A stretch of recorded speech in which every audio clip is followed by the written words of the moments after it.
தலைப்பு என்ன?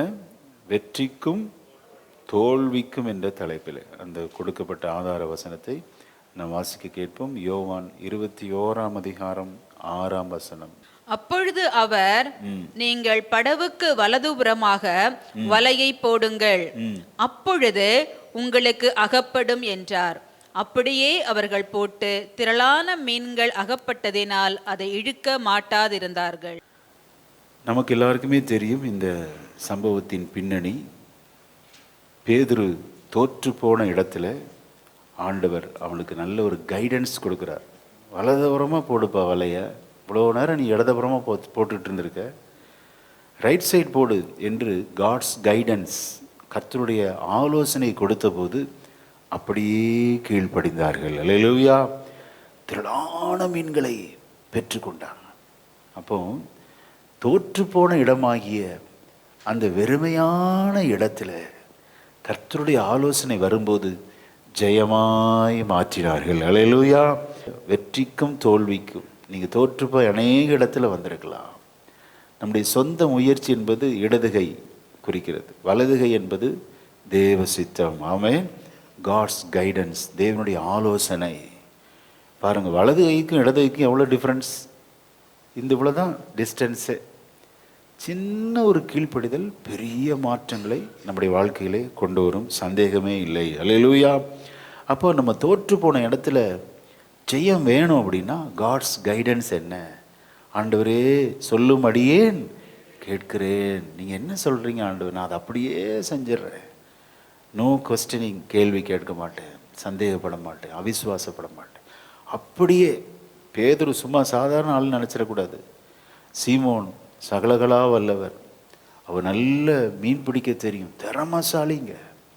அவருக்கு தெரியாத அந்த திறமை இல்லை, நல்ல சாமர்த்தியமானவர். ஆனாலும் ஆண்டவர் சொல்லுகிற படி அவர்கள் வலதுபுறமாய் வலையை போட்டபோது மீன்கள் அகப்பட்டதினால் அதை இழுக்க மாட்டாதிருந்தார்கள். இவ்வளோ மீன் கிடைக்குது. அப்போ இதில் என்ன ரகசியம் அப்படின்னா, ஆண்டவர் சில காரியங்களில் சின்ன ஒரு இதுதான் இருக்கும். வலது கைக்கும் இடது கைக்கும் எவ்வளோ வித்தியாசம், இவ்வளோதான் டிஃப்ரென்ஸ். இங்கே இவ்வளோ நாள் போட்டுக்கிட்டு இருந்த வலையை இங்கே போடு அப்படிங்கிறார். இவ்வளோ நாள் உங்கள் சித்தப்படி வண்டி ஓட்டியிருக்கலாம், உங்கள் விருப்பப்படி வண்டியை ஓட்டியிருக்கலாம். இப்போ இந்த 15வது நாள் ஆண்டவர் சொல்கிறார், தோல்வி ஜெயமாக மாற வேண்டும் என்றால் தேவனுடைய ஆலோசனைக்கு கீழ்ப்படி. எத்தனை பேர் ஆயத்தமாக இருக்கிறோம்? ஹல்லேலூயா. அப்படி கீழ்ப்படியும் போது திரளான மீன்களை நீங்கள் பிடிப்பீங்க. 2026 ஒரு பொருத்தனை பண்ணும், எதை செய்தாலும் தேவனிடத்தில் நான் கேட்டு செய்வேன். ஹல்லேலூயா. சின்ன விஷயம்னாலும் பெரிய விஷயம்னாலும் சரி, எல்லாவற்றிலும் தேவனுடைய ஆலோசனை என்ன, பலிபீடத்திலிருந்து எனக்கு என்ன வருகிறது, அந்த ஆலோசனை அப்படியே நான் நிறைவேற்றுவேன் என்று ஒரு பொருத்தனை பண்ணணுங்க. வரும்போதும் ஜெபம் பண்ணிட்டு வரணும். கேள்வி எடுக்கக்கூடாது, இது அப்படி நடக்குமா, இப்படி நடக்குமா, எப்படி இருக்கும், என் குடும்பம் ஓடுமா அப்படின்னு கேட்டு இன்றைக்கி நிறைய பேர் ஊழியத்துக்கே வர மாட்டேங்கிறாங்க. நிறைய பேருக்கு ஊழிய அழைப்பு இருக்குங்க. சின்ன வயசுலேயே வந்துடணும், இல்லை வயசாகி நான் வருவேன், என் பிள்ளைகள்லாம் கல்யாணம் பண்ணி கொடுத்துட்டு தான் வருவேன் அப்படின்னா எப்போ ஆண்டவர் ஊழியத்தை யார் செய்கிறது? அப்போது நம்ம அப்படி அர்ப்பணிக்கணும் தேவ சமூகத்தில். சின்ன கீழ்ப்படிதல் பெரிய ஆசீர்வாதங்களை தேவன் நமக்கு தருகிறார். ஆமென். இங்கே பேதுரு அவர்கள், அவருடைய அழைப்பு மிக விசேஷமான அழைப்புங்க. ஆண்டவர் சொன்னார், அழைக்கும் போதே சொன்னார், இந்த மீன் பிடிக்கிறதெல்லாம் விட்டுருப்பா, உன்னை எதுக்கு நான் செலக்ட் பண்ணியிருக்கிறேன், உன்னை மனிதர்களை பிடிக்கிறவர்களாக்குவேன் என்று சொல்லி தான் ஆண்டவர் அவரை அழைத்தார், சீமோன் பேதுருவை. ஆனால் இப்போ ஆண்டவரை மறுதளித்ததுனால, ஸ்தோத்திரம், ஆண்டவரை தூஷித்ததுனால, ஆண்டவரை இகழ்ந்து பேசினதுனால அவருக்கு ஒரு குற்ற மனசாட்சி. எப்படி நான் ஊழியத்தை செய்ய முடியும்? ஊழியம் செய்கிறப்ப கேள்வி கேட்பாங்களா, ஏதோ மறுதளிச்சம் வந்திருக்கிறான் பார், இவன் என்ன பெரிய போதகம் பண்ணிட்டான், இவனை பற்றி தெரியாதா, இவன் ஹிஸ்ட்ரி தெரியாதா?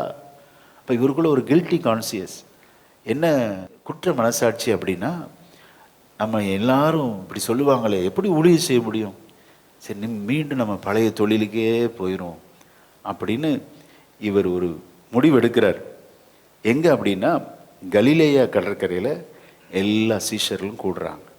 வேதம் நான் உங்களுக்கு சுருக்கமாக சொல்கிறேன். ஸ்தோத்திரம். ஆண்டவருடைய அழைப்பு என்ன அப்படின்னா, உயிர் தெழுந்த போது மத்தேயு 26:32, மத்தேயு 28:10 2 வசனத்தில் ஆண்டவர் சொல்றாரு, நான் உயிர் தெழுந்த உடனே கலிலேயாவுக்கு போயிடுவேன், நீங்க எல்லாம் அங்க கேதர் ஆயிருங்க அப்படிங்கிறார். இந்த வசனத்தை வாசிக்கலாம். மத்தேயு 26:32. ஆகிலும் நான் உயிர் தெழுந்த பின்பு உங்களுக்கு முன்னே கலிலேயாவுக்கு போவேன் என்றார். பாத்தீங்களா, ஆண்டவருடைய மரணத்துக்கு முன்னாலே சொல்றாரு, நான் ரெசரக்ஷன் வருவேன், நான் உயிர் தெழுவேன், அப்போ உங்களுக்கு முன்னாலே போயிடுவேன் அப்படிங்கிறாரு. அப்போ எல்லாரும் எங்கே கேதர் பண்ண சொல்கிறார் அப்படின்னா, டிசைபிள்ஸை கலிலேயா அங்கே வந்துருங்க, நான் என்னை தரிசனம் காண்பிப்பேன் அப்படிங்கிறார். இப்போ எல்லாம் கலிலேயில் வந்து கூடி இருக்கிறாங்க. எல்லா சீஷர்களும் ஆண்டவர் நமக்கு தரிசனமாவார் என்று அந்த கலிலேயா கடற்கரை இருக்கிறாங்க. வாசிக்கிறோம் 21ஆம் அதிகாரம், இப்போ 1ஆம் வசனத்தை வாசிங்க. இவைகளுக்கு பின்பு இயேசு திபேரியா கடற்கரையிலே மறுபடியும் சீஷருக்கு தம்மை வெளிப்படுத்தினார்.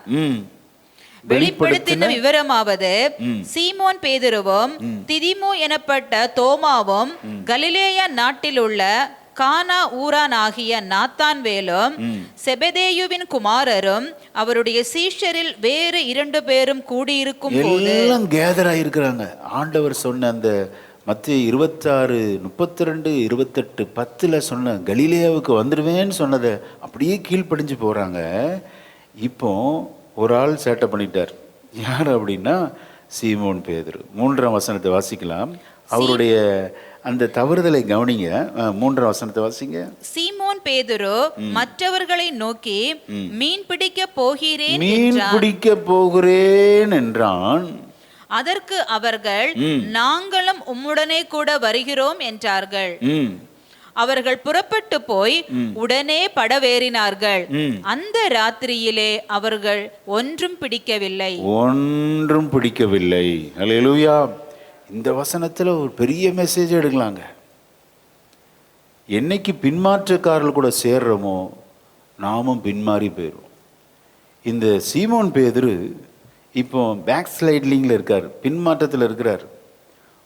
அதான் அவருக்கு பேர் என்னது, சீமோன். சீமோன்னா நாணல். ஒரு இடத்துல இருக்க மாட்டார், அப்படியே ஆடிக்கிட்டே இருப்பார், இந்த சைடு. நாணல்னா ஒரு ஸ்டெடி இல்லாதவங்க, அதான் நாணல். அவர் பேருக்கு ஏற்றபடியே அந்த நாணலை தான் ஆண்டவர் எப்படி மாத்துறாரு, பத்ரோஸ்ன்னு சொல்லுவாங்க, பெட்ரோஸ் அப்படின்னா பாறையாக மாத்துறாருங்க. ஆண்டவர் ஒரு மனிதனுக்குள்ளே வரும்போது நாணலாக இருந்த சீமோனாக இருந்த பேதுருவை பெட்ரா அப்படிம்பாங்க. அதான் பேதுருன்னா கல், பாறாங்கல்.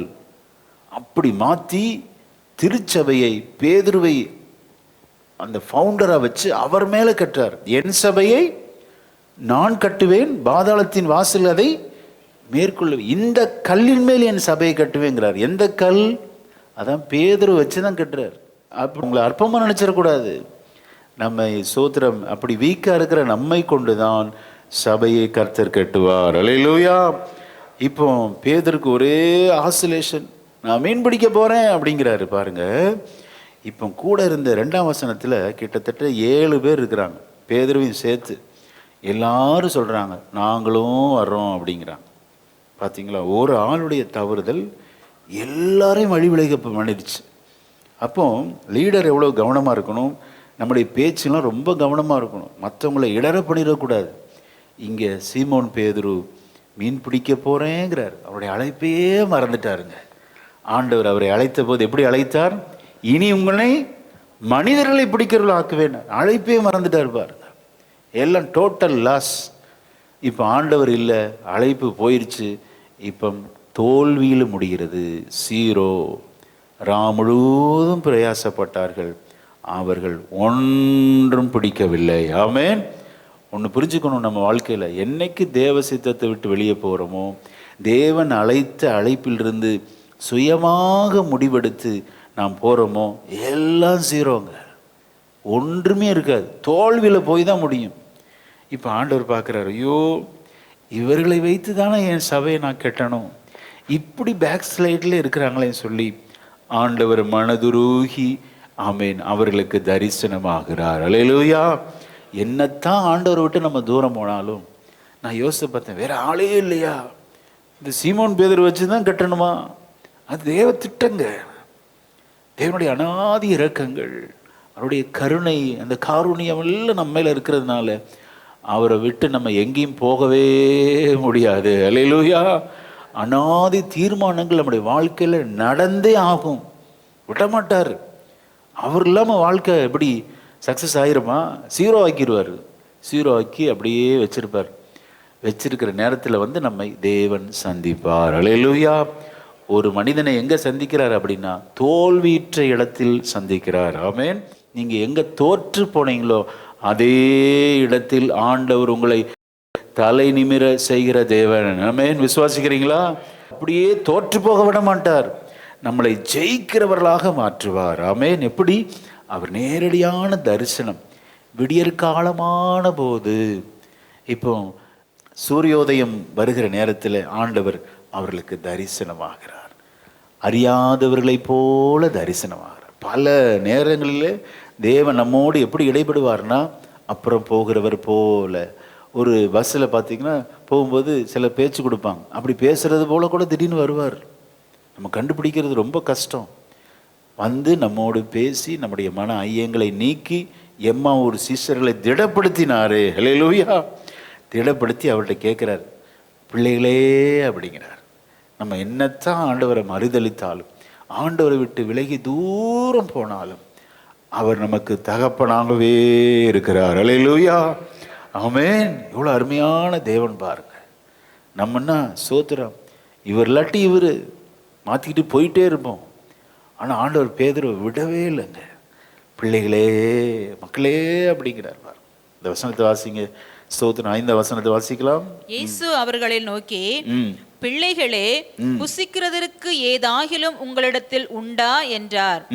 அதற்கு அவர்கள் ஒன்றுமில்லை என்றார்கள். நத்திங். நான் யோசித்து பார்த்தேன், ஆண்டவர் தெரியாதா இவங்க எம்டியா இருக்கிறது, எல்லாம் ஜீரோவா இருக்க தெரியாதா? தெரியும். வேணும்னே கேட்பார். எது கேட்குறாரு? இந்த வாய் அறிக்கையிடணும், நீங்க இல்லாத வாழ்க்கை எம்டி தான். ஹல்லேலூயா. உங்களை விட்டு தூரம் வந்துட்டோமே, மீன் பிடிக்க உங்களை விட்டு, சோத்திரம் கொடுத்த அழைப்பை விட்டு வேற ஒரு காரியத்தில் அங்கே இறங்கிட்டோமே, மீண்டும் எங்களுடைய வாழ்வாதாரம் கேள்விக்குறியாகி விட்டது, ஆக மீண்டும் பழைய தொழிலுக்கு போகிறேன், பழைய வாழ்க்கைக்கு போகிறேன்னு யாராவது இங்கே முடிவெடுத்திருந்தா கர்த்தர் உங்களோடு இன்றைக்கு தீர்க்கமாக பேசி கொண்டிருக்கிறார். அல்லேலூயா. உங்களை போக விடமாட்டார், உங்கள் வாயிலிருந்து அறிக்கை பண்ண வைப்பார். ஆமாம் ஆண்டவரே, நீங்கள் இல்லாமல் நாங்கள் என்னத்தை சாதிச்சிட முடியும்? நோ, ஒன்றுமில்லை அப்படிங்கிறாங்க. தோல்வியை ஒத்துக்கணுங்க தேவ சமூகத்தில். மனுஷத்தை கிடையாது, தேவனிடத்தில். ஆண்டவரே, இதெல்லாம் நான் தோற்று போயிருக்கிறேன்ப்பா, அவமானப்பட்டிருக்கிறேன், வெட்கப்பட்டிருக்கிறேன் சுவாமி, நிர்கதியாக இருக்கிறேன், ஒன்றுமில்லாமல் இருக்கிறேன் என்று வாயை திறந்து தேவன் நம்மை சொல்ல வைக்கிற நேரம். அல்லேலூயா. ஒத்துக்கணும். இல்லை, அந்த இடத்துல விசுவாசத்தை காட்டக்கூடாது. தேவ சமூகத்தில் நம்மை தாழ்த்தும் போது, தோல்வியை ஒத்துக்கொள்ளும் போது ஆண்டவர் தோல்வியை ஜெயமாய் மாற்றுவார். அல்லேலூயா. ஆமென். இப்போ பாருங்க, ஸ்தோத்திரம். திரளான மீன்கள் அகப்பட்ட போது அன்பின் சீசன் கண்டுபிடிச்சிட்டான், இவர் இயேசு. ஆமென். அவர் யோவான் சொல்லியிருக்கிறாமே, சீஷர்களுக்கு என்ன அந்த மனத்தாழ்மை பாருங்க, ஹியூமிலிட்டின்னு சொல்லுவாங்க. தங்களை வெளிப்படுத்தவே மாட்டாங்க, மறைந்தே இருக்கிறார்கள். அன்பான சீசன் சொல்லியிருப்பார். இவர் தானே எழுதினார் யோவான், நான் தான் சொல்லியிருக்கலாமே. நிறைய இடத்துல சொல்லவே மாட்டார். 20ஆம் அதிகாரம் 4ஆம் வசனத்தை பாருங்க. ஸ்தோத்திரம். வாசிக்கலாம். யார் மற்ற சீசன்? யோவான் தான். அவர் தான் அப்படி சொல்றார், மற்ற சீசன் துரிதமாய் ஓடி. ஏன்னா இயேசுவுக்கு அன்பான சீசன், இயேசுனுடைய மார்பிலே சாய்ந்திருந்த சீசன் யோவான். அல்லேலூயா. இன்னும் சொல்றாரு பாருங்க, 8ஆம் வசனத்தை பாருங்க. அங்கங்க தன்னை மறைச்சுக்குவார் அப்படியே. பார்த்தீங்களா? மற்ற சீசன் இவரை தான் சொல்றார். சீஷர்களுக்கு இருக்கிற தாழ்மையை பாருங்க, தங்களை வெளிப்படுத்தவே மாட்டாங்க, அப்படியே தங்களை மறைத்து கொள்ளுகிறார்கள். இப்போ அன்பான சீசன் கண்டுபிடிச்சிட்டாரு, இவர் கர்த்தர். அல்லேலூயா. அப்படி கண்டுபிடிச்ச உடனே எல்லாருக்கும் பயம் வந்துருச்சு. பயம் வந்து எல்லாம் மறைஞ்சிக்கிறாங்க. நமக்கு எல்லாருக்கும் தெரியும் இந்த சரித்திர பின்னணி. 153 பெரிய மீன்களை இழுக்க முடியாம விடாமல் இழுத்துட்டு இப்போ வர்றாங்க. இப்போ ஆண்டவர் பார்த்தீங்கன்னா கரையிலே, இப்போ பீச்சில் இருக்கிறார் ஆண்டவர், கறி நெருப்பை போட்டு ஃப்ரெஷ்ஷாக வேக வச்ச மீன் இருக்குது. அவர் வந்து ஆங்கிலத்தில் எடுத்து வாசித்து பார்த்தேன். ஆண்டவர் சொல்கிறாரு பாருங்க, ஸ்தோத்திரம், பிரேக்ஃபாஸ்ட் சாப்பிட வாங்க அப்படிங்கிறார். ரொம்ப அருமையாக இருக்கும். தமிழில் அப்படி சொல்லலை. இங்கே என்ன போட்டிருக்கு அப்படின்னா, அதன் மேல் மீன் வைத்திருக்கிறதையும் அப்பத்தையும் கண்டார்கள். ஆண்டவர் என்ன சொல்றார்? அடுத்த வசனத்தை வாசிங்க. இயேசு அவர்களை நோக்கி, நீங்கள் இப்பொழுது பிடித்த மீன்களில் சிலவற்றை கொண்டு வாருங்கள் என்றார். அப்ப மேல உள்ள வசனத்துல எங்கிருந்து மீன் வந்துச்சு? அவர் அங்க மிராக்கிள் பண்ணியிருக்காரு. அப்பவும் மீனும் ரெடியா சுட சுட இருக்குங்க, பிரேக்ஃபாஸ்ட் ரெடி. ஆனா இப்போ உள்ளது பிடிச்சது கொண்டு வா அப்படிங்கிறாரு. ஒண்ணுமே புரியல பாருங்க. பிரேக்ஃபாஸ்ட் ரெடி பண்ணிட்டு நம்மகிட்ட இருக்கிறதையும் கேட்குறாரு. நம்ம கொடுக்குற அந்த ஆட்டிடியூட் இருக்கா அப்படின்னு செக் பண்ணுவார். ஆனால் ஆண்டவர் நமக்கு கொடுத்ததை ஆண்டவருக்கு கொடுக்கணும்னு என்ன செய்வார்? எதிர்பார்ப்பாருங்க. ஒரு சின்ன ஒரு எக்ஸ்பெக்டேஷன் இருக்கும். நம்மகிட்ட பிடுங்கி தான் அந்த ஊழியெல்லாம் நடக்கணும்னு அவருக்கு அவசியமே இல்லை. ஆனால் கிவிங் ஆட்டிடியூட் இருக்கா, கொடுக்குற அந்த மனப்பான்மை இருப்பான்னு செக் பண்ணுவார். இங்கே ஆல்ரெடி எல்லாமே இருக்குது. ஆனால் நீங்கள் 5ஆம் வசனத்தில் பாருங்கள், புசிக்கிறதற்கு ஏதாயிலும் உண்டாங்கிறாரு. இந்த மிராக்கிள் பண்ணுறதுக்கு முன்பாக ஆண்டவர், இவருக்கு தெரியும் மிராக்கிள் பண்ண போகிறேன், ஃப்ரெஷ்ஷாக காலையிலேயே பிரேக்ஃபாஸ்ட் அப்பமும் ஃபிஷ் ஃப்ரையும் ரெடியாக இருக்குது, செய்ய போகிறாருன்னு தெரியும். ஆனால் நம்மகிட்ட கேட்குறாரு, பிள்ளைகளே புசிக்கிறதுக்கு ஏதாகிலும் உண்டா அப்படிங்கிறார். பார்த்தீங்களா? அப்போ நம்ம அந்த கொடுக்குற மனசு இருக்கான்னு நம்மகிட்ட செக் பண்ணுவார். அதே போல் 153 மீன்கள் கொடுத்த பிறகும் இப்போ பிடிச்சதில் கொண்டு வாங்க அப்படிங்கிறார். ஆனால் ஆல்ரெடி அங்கே எல்லாமே மிராக்கிள் பண்ணி வச்சிருக்கிறார். இது எதை குறிக்கிறது என்றால், நம்முடைய வாழ்க்கையிலே ஆண்டவருக்கு நாம் தாராளம் கொடுக்கிறவர்களாக இருக்க வேண்டும். அல்லேலூயா. எல்லாமே நமக்குன்னு எடுத்துக்கொள்ளக்கூடாது. ரொம்ப ஜாக்கிரதையாக இருக்கும். இதில் இந்த ஒரு அதிகாரத்தில் அவ்வளோ அர்த்தங்கள் ஆண்டவர் நமக்கு படிப்பினைகளை ஆண்டவர் சொல்கிறார். அப்போ இப்போ பிடிச்ச மீனை கொண்டு வாங்க அப்படிங்கிறார். அப்புறம் வந்து நீங்கள் சாப்பிடுங்க அப்படிங்கிறார். அந்த 12ஆம் வசனம், வாருங்கள் போஜனம் பண்ணுங்கள் அப்படிங்கிறார். ஆங்கிலத்தில் கம் அண்ட் ஈட் பிரேக்ஃபாஸ்ட், காலை உணவை உண்ண வாருங்கள் அப்படிங்கிறார். அப்பமும் மீனும் எங்கேருந்து வந்துச்சு அப்படின்னா, அவருடைய பெரிய மிராக்கிள், அற்புத கிரியை அங்கே காண்பித்து அந்த நேரத்தின் தேவையை சந்திக்க ஆண்டவர் உண்மை உள்ளவராக இருக்கிறார். அல்லேலூயா, ஆமென். அவங்க பசியோடு இருக்கிறாங்க, முழுவதும் பிரயாசப்பட்டு ஒரு மீன் கிடைக்கல. சரீரத்தில் சோர்வு, மனதளவில் சோர்வு. அப்படிப்பட்ட தமது பிள்ளைகளை போஷிப்பதில் ஆண்டவர் எத்தனை கரிசனை உள்ளவராக இருக்கிறார். அல்லேலூயா. இந்த 15ஆவது நாளில் மனதளவிலும் சோர்ந்து சரீரத்திலும் சோர்ந்து வந்திருக்கிற உங்கள் தேவைகளை இன்றைக்கு ஆண்டவர் அற்புதமாய் சந்திப்பார். விசுவாசித்தா நல்ல கரங்களை தட்டி ஆண்டவருக்கு மகிமை செலுத்தலாமா? ஹல்லேலூயா, ஹல்லேலூயா. நல்ல கரங்களை தட்டி ஆமென். வாருங்கள் போஜனம் பண்ணுங்கள் என்று இன்றைய தேவையை ஆண்டவர் சந்திக்க வல்லவராய் இருக்கிறார். அல்லேலூயா. அற்புதர் அற்புதர் அற்புதர் அற்புதர் இயேசு அற்புதர், அண்டினோர் வாழ்வை இயேசு அற்புதர். பாடலாமா? அற்புதர் இயேசு அற்புதர்,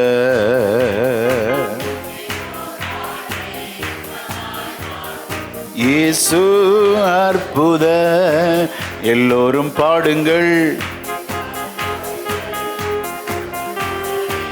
சங்கீதம் பாடுங்கள், எல்லோரும் பாடுங்கள்.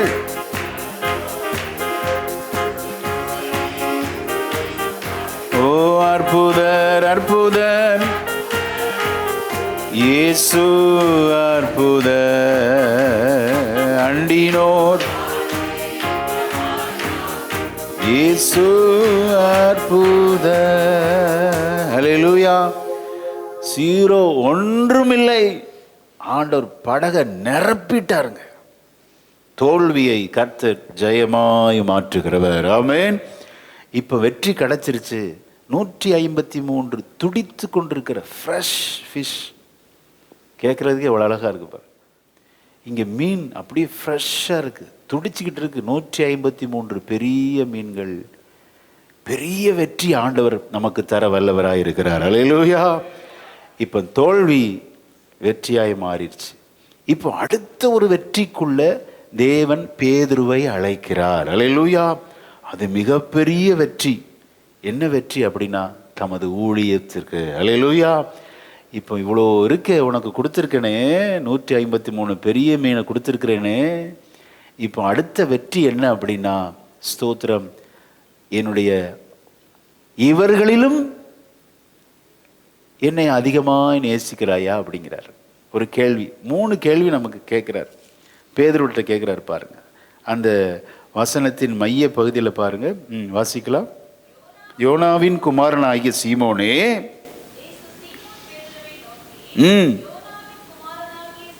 சீமோனே, இவர்களிலும் அதிகமாய் நீ என்னிடத்தில். இப்ப அடுத்த வெற்றி என்ன அப்படின்னா, பெற்றதை இழக்கணுங்க. நீங்க கேட்கலாம், என்ன பாஸ்டர் கொடுத்துட்டு ஆண்டவர் எல்லாம் அவர் எடுத்துக்குவாரா? அதுதான் அடுத்த வெற்றி. ஸ்தோத்திரம். இன்னைக்கு நிறைய பேர் என்ன பண்றாங்க அப்படின்னா, வெற்றியை பிடிச்சுக்கிறாங்க, ஆண்டவரை விட்டுறாங்க. அடுத்த ஒரு பெரிய வெற்றியுள்ள வாழ்க்கை என்ன அப்படின்னா, ஸ்தோத்திரம், கொடுத்த ஆசீர்வாதத்தை அல்ல, தேவனை உறுதியாய் பற்றி கொள்ள வேண்டும். அல்லேலூயா. அதுதாங்க வெற்றி மேல வெற்றி. 153 மீனை மட்டும் பிடிச்சிக்கிட்டு இருந்தா வெற்றியா? அடுத்த வெற்றி என்ன அப்படின்னா, வெற்றிகளெல்லாம் விட நீ என்னிடத்தில் ஆமென் அதிகமாய் அன்பு கூறுகிறாயா அப்படின்னு கேட்கிறார். அல்லேலூயா. ஆமென். Simon son of Jonah, do you love me more than these அப்படிங்கிறார். தமிழில் எதுக்கு இங்கிலீஷில் வாசிக்கணும் அப்படின்னா, தீஸ்ன்னு வந்திருக்கு. இங்கே இவர்களின் போட்டிருக்கு. இங்கே தீஸுங்கிறது என்ன குறிக்கிறதுனா, உன் கண் முன்பாக 153 பெரிய மீன்கள் இருக்கிறது, படவு இருக்கிறது, வலைகள் இருக்கிறது. இங்கே உன் கூட 6 பேரையும் வச்சிருக்க, நீ உன்னையும் சேர்த்து 7. இவைகள் எல்லாவற்றையும் விட நீ என்னை அதிகமாய் நேசிக்கிறாயா? அல்லேலூயா. ஆமென். ஆண்டவர் செக் வைக்கிறாரு பாருங்க. சில ஆசீர்வாதத்தை கொடுத்துட்டு நம்மகிட்ட ஒரு கேள்வி கேட்பாரு பாருங்க. அந்த கேள்வியிலே உள்ளம் உடைஞ்சிருங்க. அதுதான் வெற்றியுள்ள வாழ்க்கை. உள்ளம் உடைந்து பழைய வாழ்க்கையை விடணும். பேதுரு இன்னும் இந்த பழைய வாழ்க்கையில் போயிடக்கூடாது. இப்போ மீன் பிடிக்க அழைச்சிருக்கிறாரு. இப்போ ப்ரெசண்ட் ஹெல்ப் என்ன? அவருக்கு வாழ்வாதாரம் வேணும். ஆண்டவர் உயிரோடு எழுந்துட்டார்ல. இப்போ ஆண்டவர் இருக்கிறப்ப எல்லாம் வந்துச்சு. இப்போ ஆண்டவர் கூட இல்லை. பெரிய மரண அச்சுறுத்தல், இப்போ பெரிய கேள்விக்குறியாயிருது. வாழ்வாதாரம் இல்லை. ஆகவே பழைய தொழிலுக்கு போயிட்டாரு. இப்போ ஆண்டவர் பார்க்குற, இப்படியே இருந்தால் சபையை நான் எப்படி கட்ட முடியும்னு சொல்லி ஆண்டவர் வெற்றியை கொடுத்துட்டு வெற்றியின் மத்தியில் ஒரு கேள்வி கேட்குறாரு. யோனாவின் குமாரனாகிய சீமோனே, இவர்களிலும் அதிகமாய் நீ என்னிடத்தில். அந்த அன்பு அகாப்பே அன்பை குறிக்கிறது. அகாப்பே அன்பு என்றால் ஆழமான அன்புக்குள்ள சபையை கர்த்தர் அழைக்கிறார். அல்லேலூயா. ஆமென். ஆனால் நம்ம என்ன சொல்கிறோம்? பேதுரு என்ன சொல்றார்? ஆம் ஆண்டவர். ஆம் மட்டும் சொன்ன என்ன அர்த்தம்? அந்த அகாப்ப அன்பில் நானும் இருக்கிறேன்னு அர்த்தம். ஆனால் அவர் பிரயோகிக்கிற அன்பு என்ன அப்படின்னா, வாசிக்கலாம். ஆம் ஆண்டவரேன்னு சொல்லி முடிச்சிருக்கலாம். அவர் பிரயோகிக்கிற வார்த்தை என்ன? வாசிக்க கேட்போம்.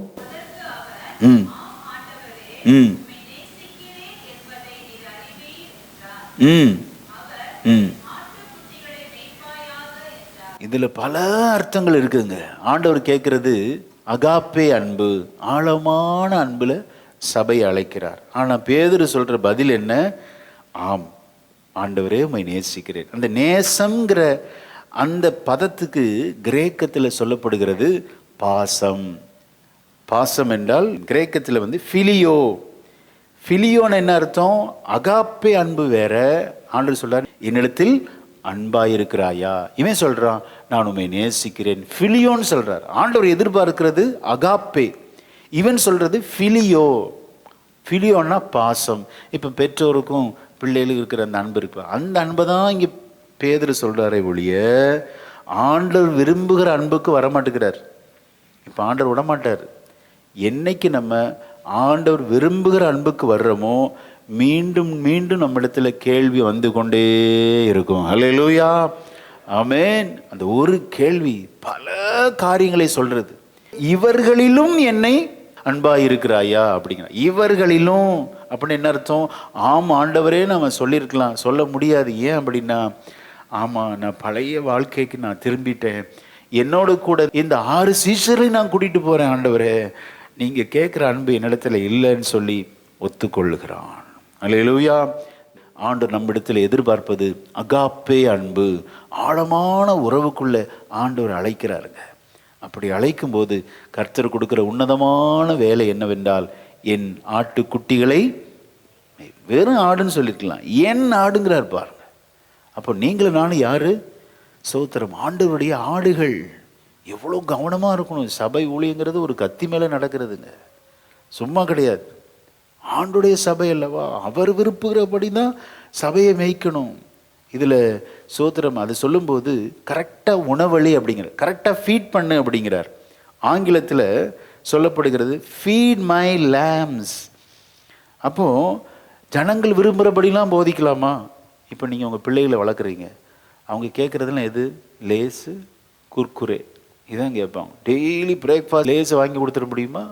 குர்குரே வாங்கி தர முடியுமா? அப்போ ஆடுகள் விரும்புகிறபடிலாம் சபையை நடத்த முடியாதுங்க. ஆண்டவர் என்ன சொல்லுகிறாரோ அப்படிதான் ஒரு மெய்ப்பெண் சபையை நடத்த வேண்டும். அல்லேலூயா.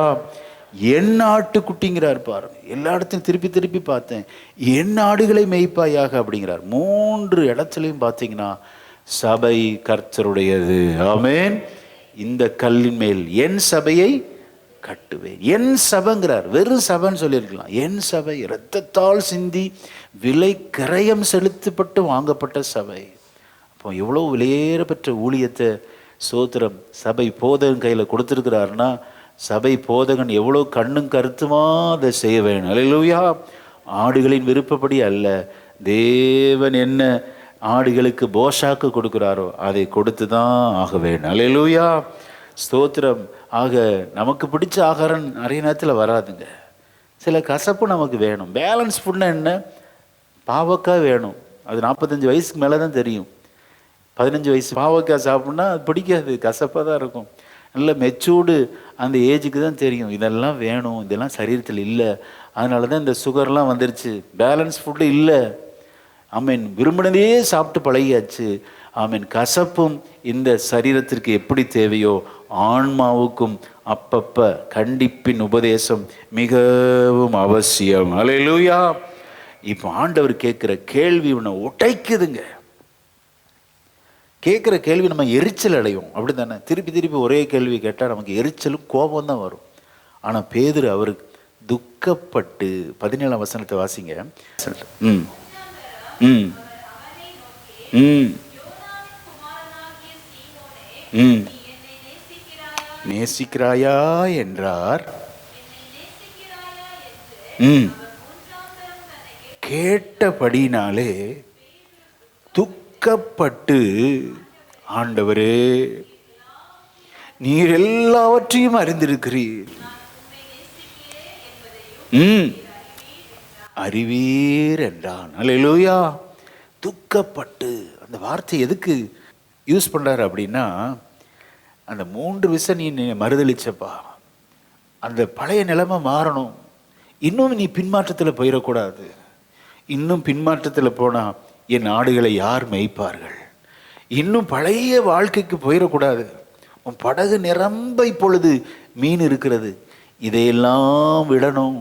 ஸ்தோத்திரம். விட்டு விட்டு என்னை பின்பற்ற ஆயத்தமா, இவைகளெல்லாம் பார்க்கலும் நீ என்னை அதிகமாய் நேசிக்கிறாயா என்று சொல்லி பேதுருவின் உள்ளத்தை உடைக்கிற அன்பான வார்த்தைகளை ஆண்டவர் முன்வைக்கிறார். அல்லேலூயா. ஆமென். அகாப்பே அன்புல அழைக்கிறார். இப்போ பேதுரு எல்லாத்தையும் விடணும். அதுக்கு தான் திருப்பி திருப்பி இந்த கேள்வி கேட்கிறார். துக்கப்பட்டு சொல்லாரு, ஏன் ஆண்டவரே இப்படி கேட்குறீங்க? நான் மனம் திரும்புகிறேன், என்னுடைய பழைய வாழ்க்கையை நான் விடுறேன். இனி நான் படகை தொட மாட்டேன், இனி வலையை தொட மாட்டேன், மீன்கள் எனக்கு வேண்டாம், வாழ்வாதாரம் எல்லாம் நீர் தான். அல்லேலூயா. அப்போ ஆண்டவர் சொல்லார், என் ஆடுகளை மேய்ப்பாயாக. ஆமென். Feed my lamb. அப்படி ஆண்டவர் ஃபீட் மை ஷீப் அப்படிங்கிறார். சிறுவர்கள் ஊழியம், பெரியவர்களுடைய ஊழியம், எல்லாருக்கும் நீ ஊழியம் செய்யணும், ஃபீட் பண்ணு, என்னுடைய சோத்திரம் இந்த வேத வசனத்தை அவர்களுக்கு சொல்லு அப்படிங்கிறார். போஷாக்குள்ளவர்களாய் மாற்று அப்படின்னு ஆண்டவர் மிகப்பெரிய பொறுப்பை கர்த்தர் கொடுக்கிறார். அல்லேலூயா.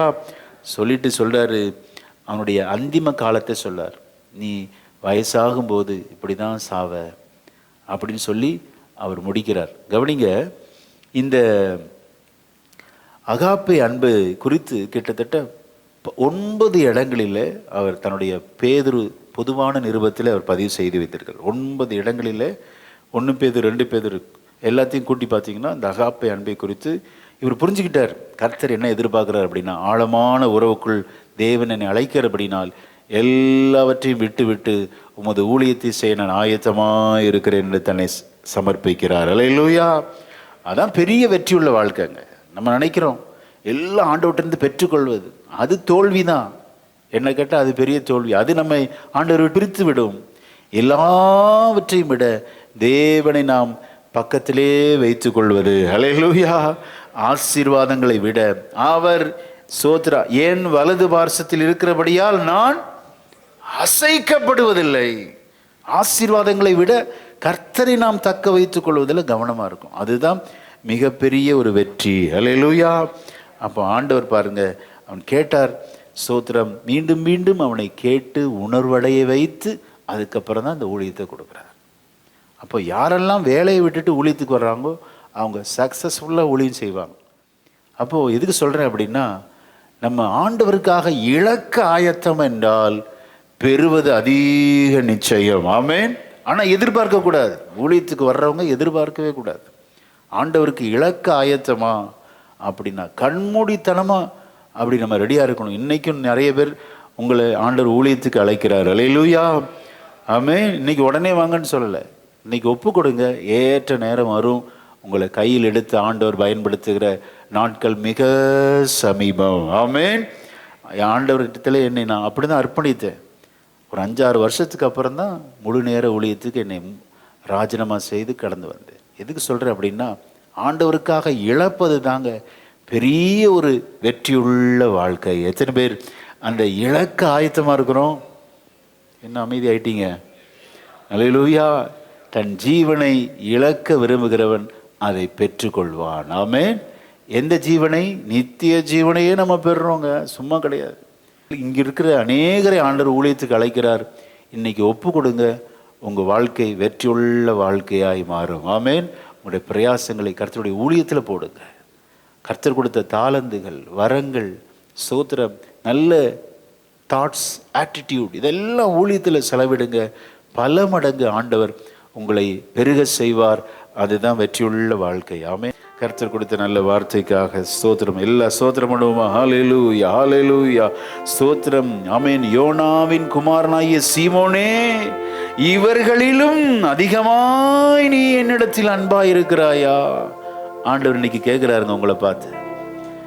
இவர்களிலும், ஆங்கிலத்தில் தீஸ் என்று சொல்லப்படுது. உண்மை இருக்கிற வெற்றியுள்ள வாழ்க்கை, முன்பாக இருக்கிற சக்சஸ்ஃபுல் பிஸ்னஸ், உன்னுடைய முன்பாக இருக்கிற ஆமென் சோத்திரம், எல்லா ஆசீர்வாதங்களை விட கர்த்தரை எத்தனை பேர் நேசிக்க ஆயத்தமாக இருக்கிறோம்? பரிசுத்தமுள்ள நல்ல பிதாவே, வெற்றிக்கும் தோல்விக்கும் என்ற தலைப்பில் நீர் எங்களோடு பேசினீரப்பா. தோற்று போயிருந்த பேதுரு அவர்களையும் அவரோடு இருந்த சீசர்களையும் நீ தேடி வந்து, விடியற்காலமே தேடி வந்து ஆண்டவரே சோத்திரம் அப்பா, அவங்களுடைய தேவையெல்லாம் சந்தித்தீரப்பா. ஆண்டவரே, இங்கே தோற்று போய் வந்திருக்கிற ஆண்டவரே எங்களையும் நீர் தேடி வந்து இந்த நாளின் தேவைகளையும் சந்தித்து எதிர்கால திட்டங்களை நீ தந்த நல்ல வார்த்தைகளுக்காக ஸ்தோத்திரப்பா. நாங்கள் விசுவாசிக்கிற இந்த நாளில் ஆண்டவரே, இந்த 15வது நாளில் என்ன தேவைகளோடு உமது பிள்ளைகள் வந்திருக்கிறாங்களோ 153 மடங்கு ஆண்டவரே அவர்களை ஆண்டவரே அபரிவிதமாய் ஆசீர்வதிப்பீராக அப்பா. 0வில் இருந்து அவர்களுக்கு 153% பெரிய பிளஸ்ஸிங்கை நீங்கள் கொடுத்தீங்கப்பா. அப்படிப்பட்ட உன்னதமான ஆசீர்வாதங்களை இன்றைக்கு தேடி வந்த ஜனங்களுக்கு நீர் அபரிவிதமாய் தருவீராக. அப்படி தரும்போது ஆண்டவரே, நாங்கள் இன்னும் உண்மையாய் அகாப்பே அன்புக்குள்ள எங்களை அழைப்பு கொடுத்தீரப்பா. அதை ஏற்றுக்கொண்டிருக்கிறோம். உமக்காக நாங்கள் தொடர்ந்து ஊழியம் செய்ய, உமது பணியை நாங்கள் செய்ய எங்களுக்கு கிருபை செய்ய எங்களை தாழ்த்துகிறோம். இயேசுவின் நாமத்தில் பிதாவே.